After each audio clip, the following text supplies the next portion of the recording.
Yeah, Zone 7's a tough place. You should see the way they carry on out there. People staying up all night, listening to zombie takeout, reverting to their animal natures.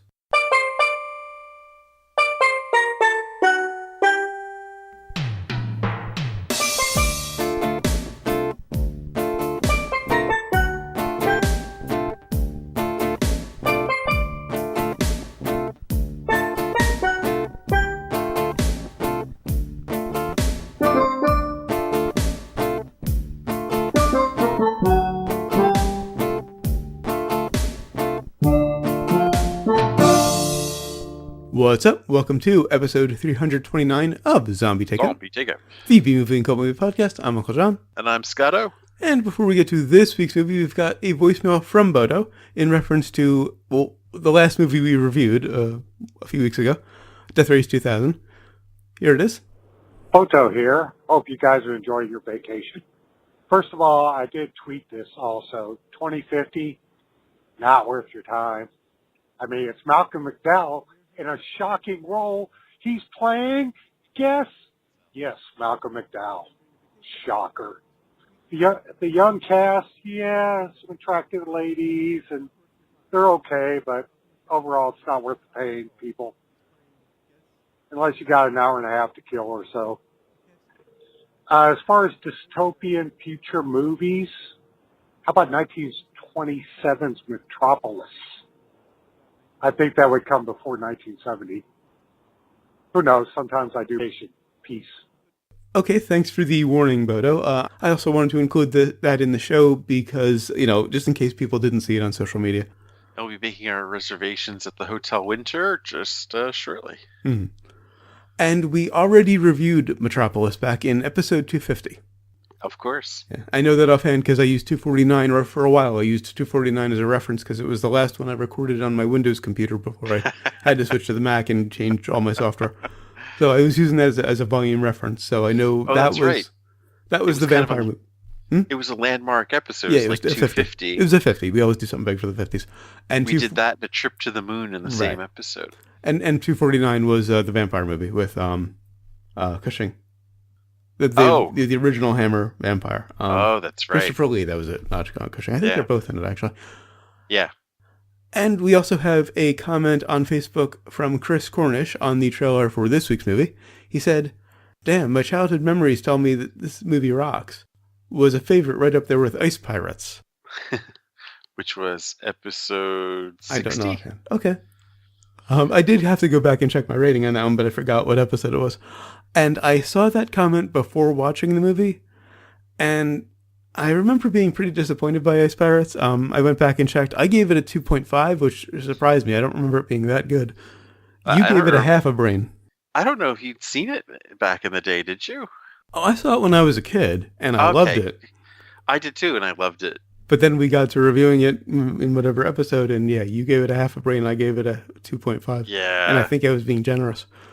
So, that didn't tell me anything good about this movie, but we'll see if it, And of course, we've been working a lot on the archives. Mm-hmm. We'll get into that at the end of the show. There are some issues. Yeah. Website done in disrepair right now. In chaos. Photo Bucket fucked us. Oh, yes. More on that later. Anyway, on to this week's movie, which is from 1987 Cherry 2000. Of course, that brings us to the impromptu plot summary, sponsored by Sexbots. They really should be, fluid proof. And also brought to you by Cherry 2000. All I wanted was a Pepsi, and she wouldn't give it to me. Just a Pepsi, and she wouldn't give it to me. All I wanted was a Pepsi, just one Pepsi, and she wouldn't give it to me. Just a Pepsi. Sometimes you try to do things and it just doesn't work out the way you want it to. It doesn't matter. I'll probably get hit by a bus anyway. All right, so we have, we have a guy who loves his machinery. Literally. Well, first off, let's set back to the setting here. It is in the distant future of the year 2017. Yeah, that kind of caught me off guard. That was not intentional. Where people are far more obsessed with their sex machines than they are dealing with actual people. And I have to say, I have been seeing a lot of stories in the news recently about sex robots. And yeah, people are far more obsessed with their machines than actually meeting with people. But come on, in 2017, do you really think there's going to be a company that wouldn't make their shit waterproof? Yeah. I'm looking at you, Apple. What kind of shitty company would still not waterproof their stuff, huh? Anyway, As I sit here with an iPhone and an iMac. Android user. Ah. Well, so they were way off, in other words, right? It's funny because we were just watching season 3 of Kimmy Schmidt, and they have an episode where they're at she goes back to college, and all the college kids are hooking up with these agreement forms to get people to sign, and the gist of the scene was identical to the scene in the bar here in this. But when you're dealing with a sex toy, wouldn't fluid be the first thought? Well, yeah. That's probably why not many people had them anymore. Because that's a pretty massive oversight. Yeah. So yes, his sex machine shorts out. And how many dudes would really have finished despite the robot short? Just saying. Get on up. That is what brings him to the singles bar of their time, where they actually have lawyers sorting out agreements. And really, it might as well have been written today, this scene. Yeah. Did you spot the cameo? Yes. Well, it wasn't a cameo because he wasn't very well known at the time, but Lawrence Fishburne is in the scene. I had to check IMDb to see if it was actually him, and it is. Yeah. I mean, I was like, I put my notes. Was that Lawrence Fishburne as one of the lawyers? Yeah. I mean, wasn't he cowboy, whatever? At Curtis, I think at the time, or maybe slightly before then, from Pee-wee. Yeah. Well, he was always clean from Apocalypse Now, so he always has that. But anyway, I still think of him as Othello. Othello. Yeah, the brown Othello. That's my first thought with Fishburne for some reason. I mean, there's like the professor from Higher Learning. So many Lawrence Fishburne roles you could go with. Of course, he's always clean. Don't die now, Bubba. Anyway, so of course he finds no human companionship that quite compares to his lovely robot, and he decides to go on a quest to find a new model for him to put the memory chip of his dear love into it, and it brings him into the middle of the desert. He finds a tracker that turns out to be a she. Whoa, who saw that coming? And she leads him in, despite being... It basically turns into Mad Max. The lily white redhead of Melanie Griffith. We're supposed to believe she spends a lot of time in the desert. Yeah. Sure. Actually, that never crossed my mind. Oh, yes. Like, I'm out here all the time. Like, oh, yeah, it shows. You must have SPF 50,000. But anyway, she leads him, and they of course find the whoever rules Bartertown. In this case, it's Tim Thomerson, and maybe the robot wasn't what he was looking for after all. Maybe what he was looking for was right in front of him all along. And in that way, I say to you, hilarity ensues. Wow, are we a little rusty from being on break? Or... A little bit. And the overflowing soap bubbles thing at the beginning, I guess that really is the phlebotomum. The thing that sets it all off, what shorts her out. Incredibly hackneyed and cliche. Yeah, why would a dishwasher function when it was open anyway? She starts washing the dishes, and she turns around and says, "Kiss me," and you can kind of tell that she's malfunctioning already. And the dishwasher overflows, and they end up, starting to fuck in all these soap bubbles. She also pulled his plate away for dessert after he'd only had a few fries. We probably weren't supposed to notice that, but I did. Well, I think she was malfunctioning right from the start there. Like she wasn't paying attention to what was going on. It probably was intentional. It was a clue. Yeah, I think the whole you could see the meltdown was coming. And really, I think the acting in the film overall was decent until Melanie Griffith showed up. Here's the thing. I think everybody in this film just does a fantastic job, with the exception of two people.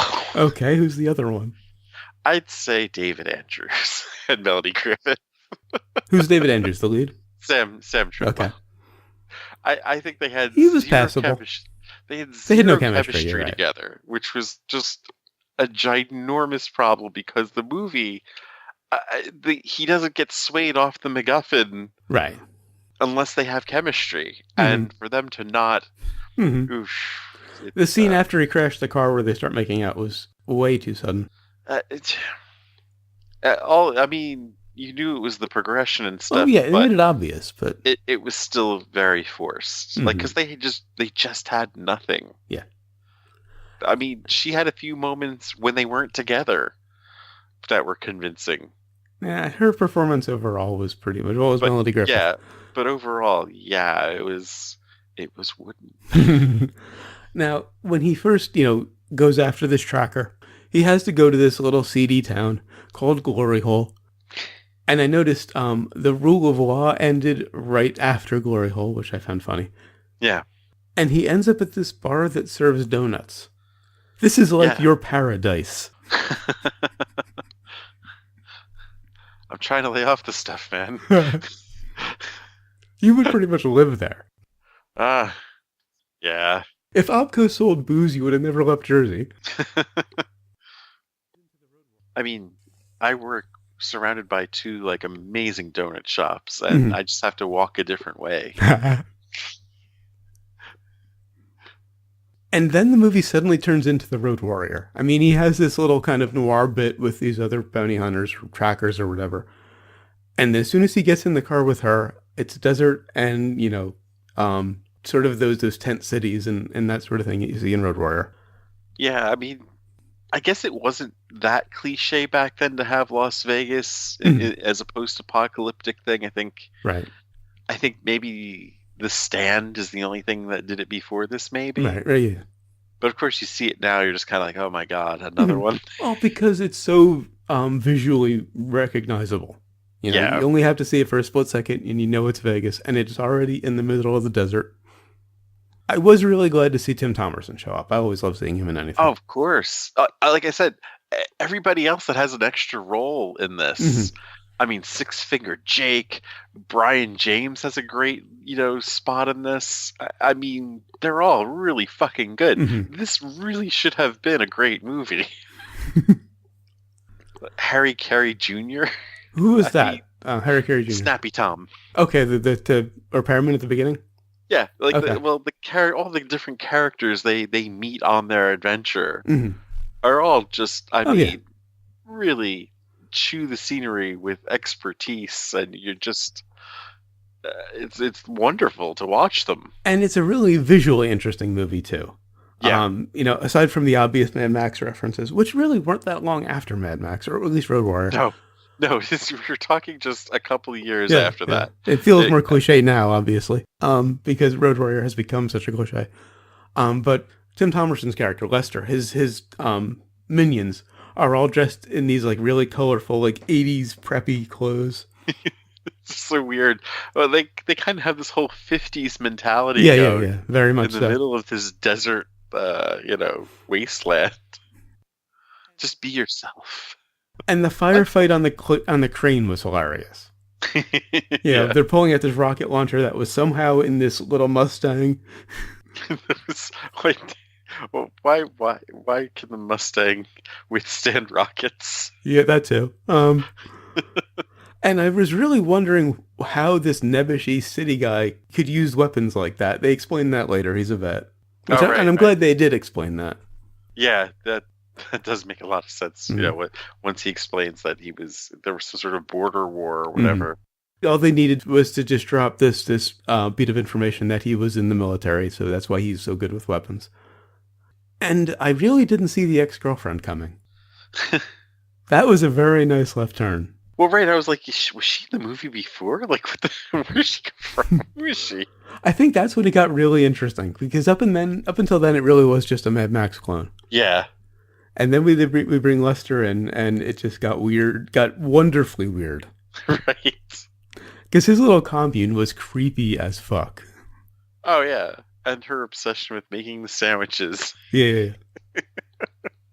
And yeah, again, this whole weird 1950s thing of the women have to make the sandwiches and the guys have to go and Mm-hmm. I have a feeling there might have been like a message in there somewhere, but I don't know. I think they were just saying that he was, stuck in the past and kind of, an anachronism, a dinosaur. Well, I mean, the whole be yourself thing, it just, I don't know what he had against trackers, and it's so weird. Now, there was one very subtle joke in the movie. The scene where Sam drives his yellow Tri-Hawk 304 three-wheeled car, which was very nice, to the Glory Hole Hotel, features a very inside joke. When he stops the car, he parks next to a broken-down yellow Renault car with a rocket launcher mounted on the roof. Hawk Vehicles, Inc. used the suspension from the car and the steering from another Renault model in the production of the 304. Apparently, his three-wheeled car was a real car. It wasn't just made for the movie. Oh, and also the Glory Hole Saloon. Mm-hmm. It's 2017, and I mean, do you really think in 2017 people are going to be that into cosplay where they would actually have a Western bar set up and people would dress Western cosplay? I just would have liked to have seen a few holes in the wall. Live up to its name. You never really want to see what's on the other side of the hole. Well, no. I wouldn't want to see anything sticking through them. It just would have been nice to see them in the wall, have it live up to its name. Now, did the plane they took off in have a prop? Because I didn't see it. I thought it did. I had two of them. I didn't notice it. And also, how did he break it to pick her up later in the movie? Because he's in the plane, they're about to take off to run away from Lester's boys. Yeah. And he has to stop to pick her up. Yeah. And I don't know if many of you know this, or maybe you all do. With a simple, prop plane, the propeller is what's pulling it. It doesn't have an engine, or it doesn't move the wheels. The wheels are freewheeling. Right. So you can't just the break it. Going, it's still going to move. Yeah, you stop it by turning off the propeller. So, you can't just stop it and start it up again. I'm nitpicking, of course. And I have to say, the romantic subplot didn't really bother me, which seems weird for me because I normally despise them. It's just necessary for it. It fits the theme.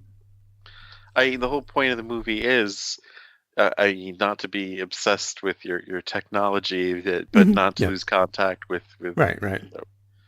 Real human women. Mm-hmm. Although I think leaving Cherry alone in the desert like that was incredibly cruel, since she is self-aware. Well, is she really? I kind of got the feeling that she was. They were kind of hinting that she was not. The whole oh, okay, I'll get out and get you a Pepsi kind of thing. Yeah, maybe. Yeah, just no clues to what the hell is going on about anything. I was glad to see the ex-girlfriend, Ginger, kind of take her in. At the end, give her a sandwich at least. Well, of course they were setting up a sequel. Mm-hmm. Speaking of, on to sequels and remakes? On to sequels and remakes. I don't know if you saw the same bit that I saw. I didn't, so enlighten me. I've heard that there was an idea, they were kicking around remaking this. Ah. With... Okay, so this is where the other shoe drops? Really fucking hilarious.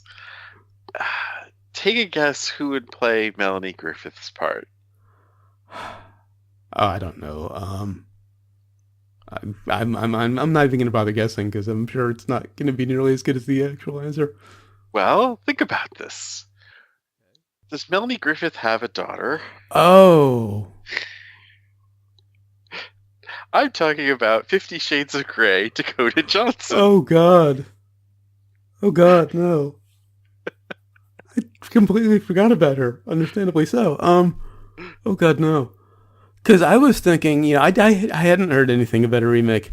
I was thinking I'd love to see the Coens remake of this. Ooh, wow. That would be... Coen's doing sci-fi. Because they could get the kitsch right and the kind of weirdness, Yeah. And it doesn't rely on a lot of sci-fi tropes. But True. Not if she's going to be in it. I would kind of like to see a remake less Road Warrior... almost more Johnny Mnemonic than... Okay, instead of through the desert, kind of through a city. Well, if you're going to go through like the post-apocalyptic wasteland, I mean, I don't know, just driving around the desert in Nevada. Right, yeah. It's It's cliche at another this point. time. Yeah. Actually, the one person I was gonna guess if I had guessed, I actually would like to see in that role as Lady Gaga. I think she's got the right look for it, Interesting. Very interesting. and she is a decent actor. Is she? Yeah, I've seen her in a few things. She can carry her own. And I think she'd be right for the role, and she And could then go Tony as weird Bennett as possible. as the lead dude. Who? Tony Bennett as Sam Treadwell. Tony Bennett, the singer? Yeah. They the two of them act together all the time, right? I'm over my head. Well, anyway, Anyway. who could play? I have a feeling they were trying to go for a Don Johnson originally for this. Right. And maybe that would have been better. There would have been like some chemistry between the two. Mm-hmm. But I just got the feel that that's what they were shooting for. Right. You know, for Sam Treadwell. Mm-hmm. On the brains? On the brains. I actually liked this a lot more than I was expecting. You know, particularly when Chris mentioned Ice Pirates, my expectations were in the basement. I loved the weirdness of it. I think, again, except for Melanie Griffith, all of the cast was really good. And it was a good story. I'm going to go 4.5.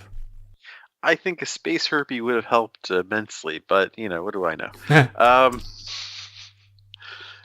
I liked a lot of it, but, I mean, I don't think I could recommend it, though, especially because so much of it is around the two leads, and they really do sync this. So I'm going 3. All right, and what have we learned? How we learned that? Well, I've known this all along. Toaster ovens kick ass. And I learned along very much the same lines. I learned just exactly what you can do with a toaster oven. We apparently both gravitated to that scene. Oh yeah, you got to have one that's big enough to fit a real pizza slice, though, in it. Mm-hmm. You know? Oh yeah, of course. It's absolutely crucial. Well, you need one that can fit like a nice casserole dish. Well, yeah, that too, and like at least 4 slices of bread. You know. Yeah, of course. Of course, you know. All right, so until next time, when we'll be reviewing Martin. This is our George Romero tribute. He passed away over the weekend, I think it was. This was apparently his favorite of all of his films, and I've seen a ton of people recommend it online since he passed away, so I want to give it a shot. And if it was his favorite, it's an appropriate tribute. Until then, go to zombietakeout.com, check out the album art, the episode description, of course, the episode itself, which you're already listening to. At least you'll be able to do that for this show, for this episode. Yeah, the album art. Well, look, just as an explanation, I had all of the images, I had the album art and all of the brain graphics stored on PhotoBucket, and they decided to go from the advertising-based free model that they've used for at least the 8 years we've been doing this show, to a subscription model and make third-party hosting, which is what I was using them for, part of the highest tier, $40 a month. I don't want to slander anybody, but think of a word that rhymes with contortion. All right. So, yeah, and anyway, I saw like the headline during the weekend. I was like, oh, wait a minute, you know. And at first, when then I saw your post, I was like, yeah, I knew we were kind of fucked. Yeah. Did not realize the ratings were also part of that. When I came over, I was like, oh no. And I canceled my PhotoBucket account, deleted it, because I don't want to deal with them anymore after that. And I figured that would revert everything, and it would at least just break the images, and you'd at least see the alt tags for everything. Not so much. They still have advertising on there. So I'm going through, at least for now, and just going to break all of the links, so you'll see the alt tags for everything. And you're putting together a database, or a spreadsheet, I should say, of everything. Is that going to be public, or? We'll see. You know, I mean, at least it'll be for our purposes. We've got a lot to work on here. Yeah. So anyway, just wanted to explain all of that. I'm going to, like I said, go through slowly and break all the images. This weekend, I'll probably finish fixing up the rec list at least. Yeah. So that, in lieu of everything I typically say at the outro here, you know what's up with all of that. You can, of course, find us on Facebook, Twitter, Google+, and YouTube. I'm sorry about no YouTube version last time. I tried rendering it twice, and it failed twice. I just gave up. Oh. And I had worked overnight. It was like 4 a.m. by that point. I just didn't bother. But now that our site is kind of screwed, I do want to keep everything on YouTube. At least it gives me a reason to do the album art. Well, yeah, the album art is kick-ass. And of course, you can email us on gmail.com or leave us a voicemail at 414-368-TT1 or for the alphanumerically challenged. You can go photo bucket yourself. 414-368-9861. Of course, always remember that you will always be calling from the middle of Milwaukee. And until next time, always remember, never forget, wherever you go in life, there you are. You ease up there, Uncle John.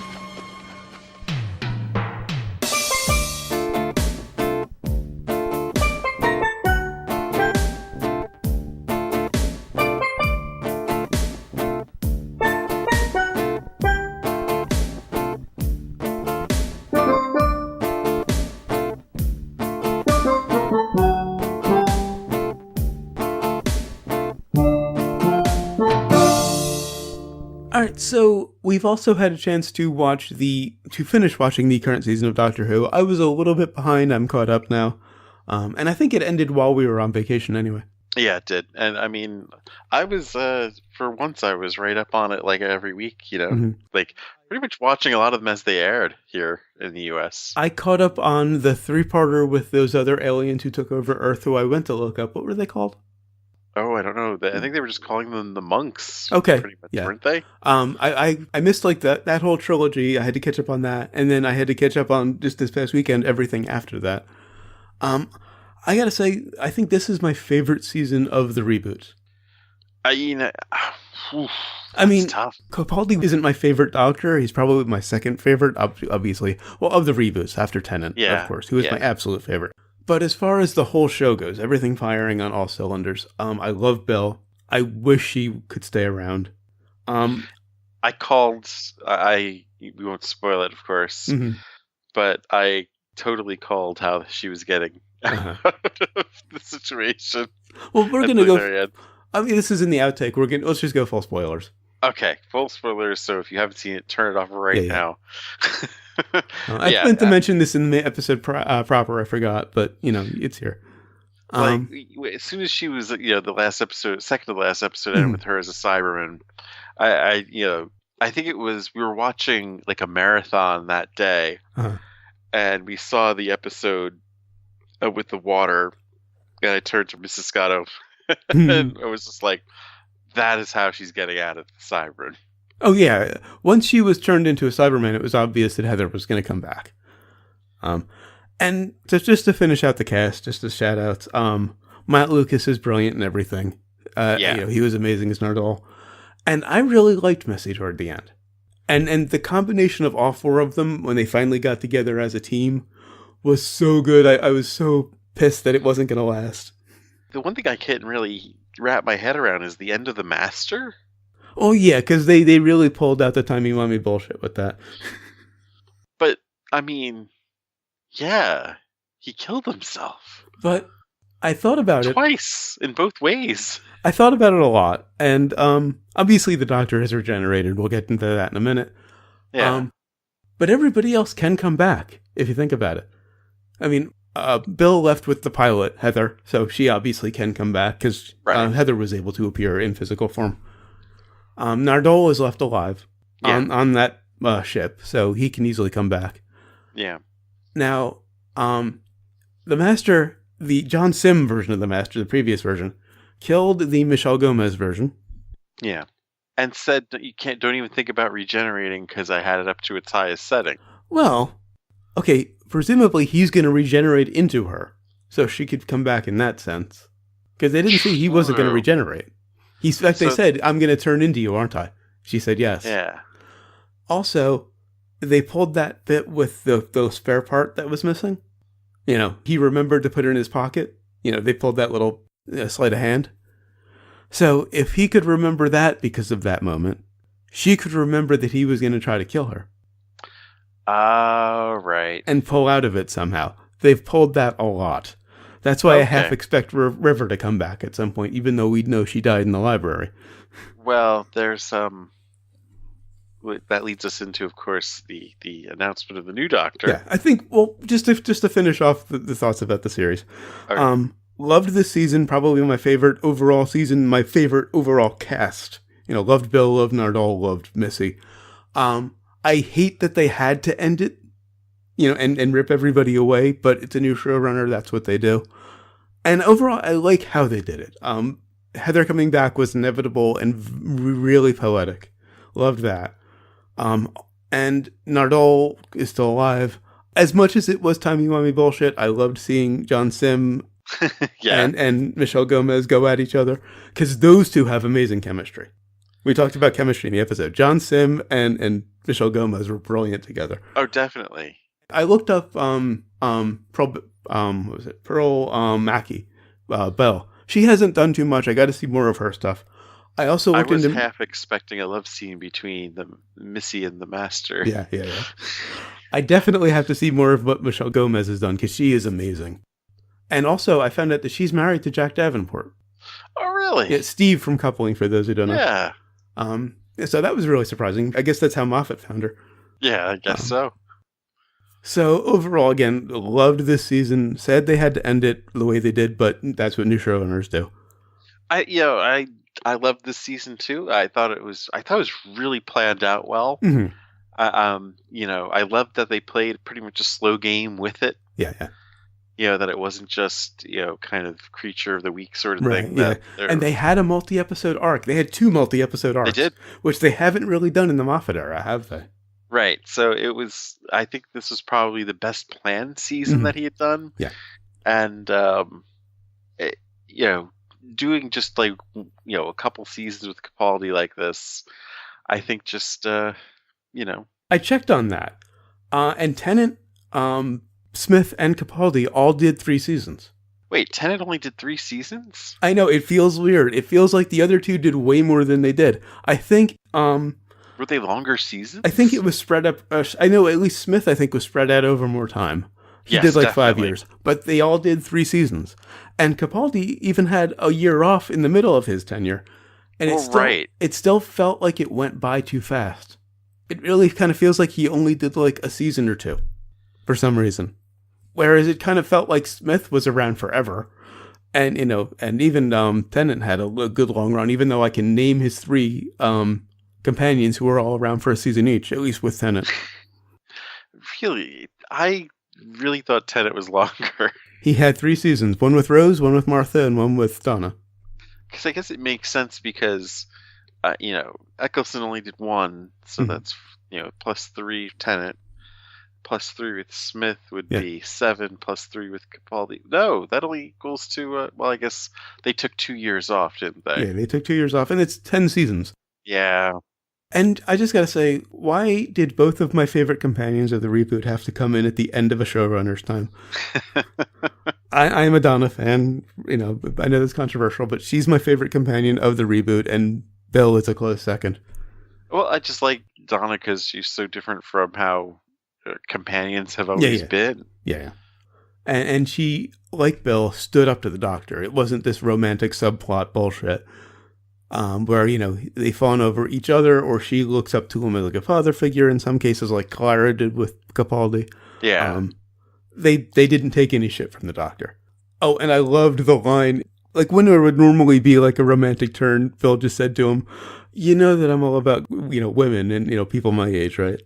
And you think that's going to be a weird little turn. And she says, I just want to make sure you remember that. Loved that. Because it was just like a fuck you to the romantic subplot. But that's, that's what the Doctor is supposed to be about. None of that stuff. Right. And of course, now on to the news. Right.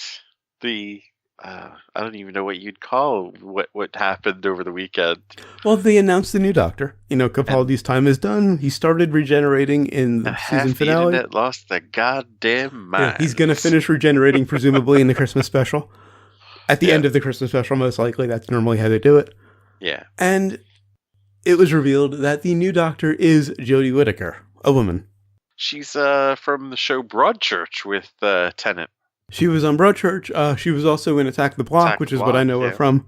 You've seen Broadchurch. I have not gotten into the British Broadchurch. Oh, you haven't? I thought you'd watched it.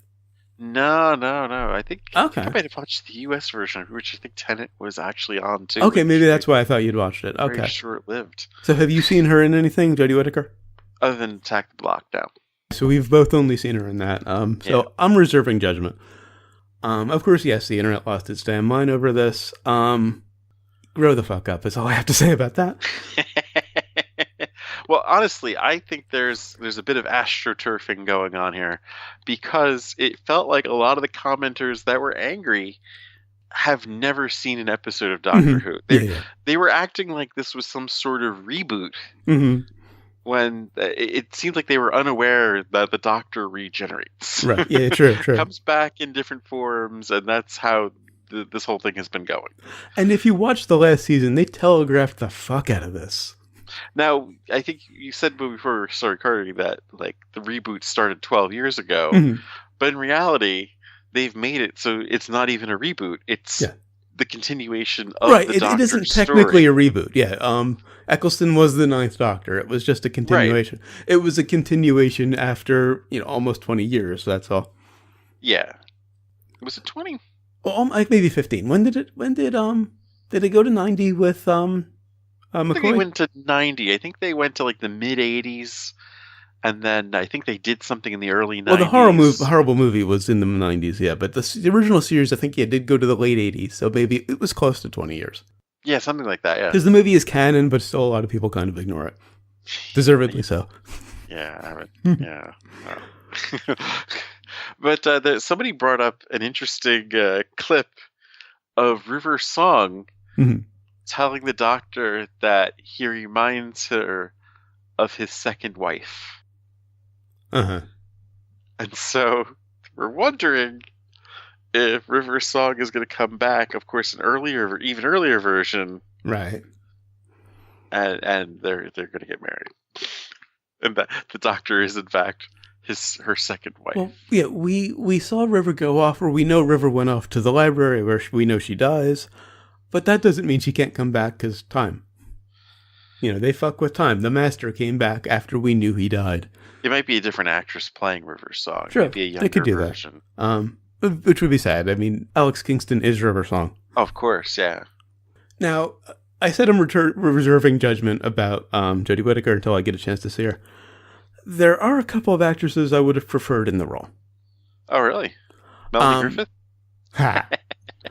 Just kidding. The whole, Doctor could be a woman thing started with Helen Mirren, saying that she would like to play the Doctor. Wasn't there a woman playing the Doctor? Like it was like in one of the radio. It wasn't a radio show. It was like they kind of done that. It was like a benefit that they did. And it was kind of the Doctor regenerates. Right. Yeah. Probably the Children in Need special they do every year. Yeah. Also, one of the early creators of the show said, the Doctor could be a woman. Tom Baker said, good luck to my successor, whoever he or she is. This has been in the pipe for years. This possibility's always been out there. Right. It'd be interesting to see Helen Mirren in the role, though she basically would probably be River. But there are two actresses I have in mind. One I would just like to see in a one-off, maybe a Children in Need special, because she couldn't pull off an entire season. The actress who plays Lady Mormont on Game of Thrones. Oh. Picture her as the Doctor in like a special. Because she's such a badass as Lady Mormont. For those who don't watch Game of Thrones, she's like 12. And she just commands the screen. Like you wouldn't believe. We saw like the season finale before watching the season premiere. And just the scene where she's pretty much calling all the lords of the North just pussies, and how could you did come here. Yeah, it's just fucking hilarious. I love her in that role. I can't wait to see her grow up and see if she can deliver on that kind of talent growing up. I would love to see her in like a one-off as the Doctor. And the actress I would love to see do a full 3-season arc or run, who is really made for the Doctor. Tilda Swinton. Oh, wow. Yeah. She would be an amazing Doctor. BBC, if you're listening, get on this. Pay her whatever the fuck you need to. BBC. And help us with this photo bucket shit, BBC. Yeah, she needs to be Jodie Whittaker's successor. Pay her whatever you need to. Because she would by far be the most alien doctor. So are you calling for no more dude doctors? I would love to see Coyle in the role. I would love to see Chiwetel Ejiofor in the role. Holy fuck, if we could get Coyle as a doctor just one time. But since they've now made it official that the doctor can be a woman, there is honestly, I don't think anybody else I would love to see in the role more than Tilda Swinton. Huh. She is my number one choice. Because we've never seen a properly alien doctor. I know, they could have tried to have gotten Bowie or something to play the doctor. Well, I mean, it wouldn't be that far off. Capaldi said he was basing his version of the Doctor off of Bowie. Oh, really? Yeah. Never read that. One thing I noticed when he gave the little girl a jelly baby in the oh my finale. God, I died. I love that call back for one thing. But I realized just how much his accent and his kind of demeanor and his voice, how close they are to Tom Baker. Yeah. He really kind of, I don't know, maybe he did something different in that scene, but he really channeled Tom Baker. Well, there were a lot of episodes that were very Baker-esque, the one on Mars. Yeah, true. I could have easily seen Baker in that role. Mm-hmm. I started watching that episode in the middle of the night thinking, and I stopped it because I'm thinking, this looks like it could be kind of scary.